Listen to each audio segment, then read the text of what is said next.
नमस्कार, आप लोग देख रहे हैं न्यूज बातचीत। 7 राज्यों के 13 विधानसभा के उपचुनाव के नतीजे आ चुके हैं। नतीजे आने के बाद भारतीय जनता पार्टी का सफाया हो गया है। कह सकते हैं कि इंडिया गठबंधन ने कमाल किया है और एनडीए को करारी शिकस्त दी है। आप लोगों को हम बता दें, 7 राज्यों के 13 विधानसभा के उपचुनाव में 13 में से सिर्फ भारतीय जनता पार्टी 2 सीट पर काबिज हुए हैं। बाकी 11 सीट में इंडिया अलायंस या फिर निर्दलीय जीते हैं।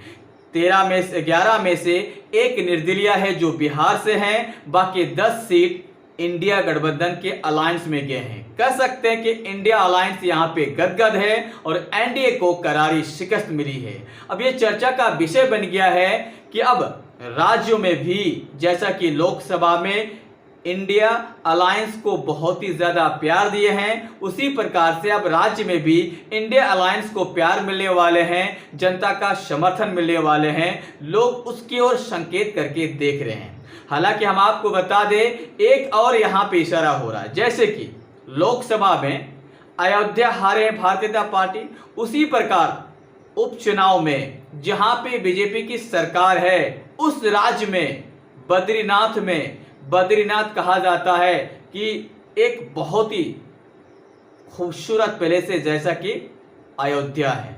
और अयोध्या में करारी शिकस्त के बाद बद्रीनाथ में भी भारतीय जनता पार्टी को करारी शिकस्त मिली है, जिसके कारण ये कहने लगे हैं कि अयोध्या के बाद बद्रीनाथ और बद्रीनाथ के बाद पूरे भारत में लगभग भारतीय जनता पार्टी की सफाया होना तय है। हालांकि इतना आसान तो नहीं, लेकिन इंडिया गठबंधन इस रिजल्ट से गदगद है और एनडीए यहां पे बहुत ही ज्यादा नाराज है, कह सकते हैं कि मायूस है। इसके आगे क्या होगा? अब होने वाला यूपी के विधानसभा का उपचुनाव होना बाकी है, जहां पे 10 सीटों पे होंगे। अगर वहां पे भी करारी शिकस्त मिलती है तो समझ लीजिए कि देश का फिजा और देश का माहौल बदल गया है। इसके ऊपर आपका क्या राय है? मुझे कमेंट बॉक्स में कमेंट करके अपनी राय जरूर दें। जय हिंद।